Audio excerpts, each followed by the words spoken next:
Budget പ്രസംഗത്തിന് ശേഷമുള്ള പത്രസമ്മേളനത്തിൽ മുഖ്യമന്ത്രി പറഞ്ഞു. എന്താ അത്?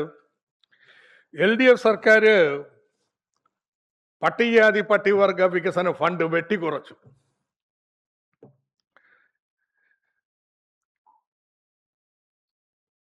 ശരി, എങ്ങനെ? KN ബാലഗോപാലിന്റെ ബഡ്ജറ്റിൽ പട്ടികജാതി ഉപപദ്ധതിക്ക് 9.81%, 3507 കോടി രൂപ.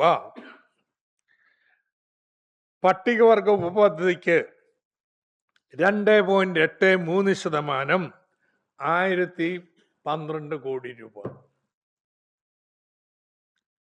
നിങ്ങൾ ഇന്നത്തെ ബഡ്ജറ്റ് പ്രസംഗം കൊടുത്തു, അത് തന്നെ ആവർത്തിച്ചിരിക്കുകയല്ലേ? ശതമാനക്കണക്ക്,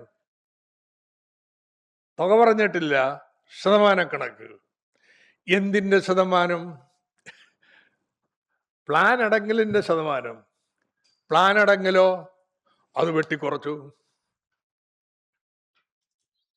എത്ര കുറച്ചത്? 5000 എന്നൊരു സ്ഥലത്ത് പറയുന്നുണ്ട്, തുടക്കത്തിൽ പറയുന്ന 20,000 കോടി കുറഞ്ഞു, അതിന് ആനുപാതികമായിട്ട് പ്ലാനും കുറക്കുന്ന. പ്ലാൻ അത്രയും കുറയുമ്പോ അതിന്റെ ശതമാനമായിട്ടല്ലേ പട്ടികജാതി പട്ടികവർഗ ഫണ്ട് വരുന്നത്?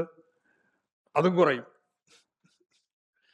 ആ കുറവ് അധിക വകയിരുത്തലായിട്ട് പ്രഖ്യാപിച്ച് ഫണ്ടെല്ലാം വെട്ടിക്കുറച്ചിരിക്കുകയാണെന്ന് ആഖ്യാനം കൊണ്ടുവരികയാണ്.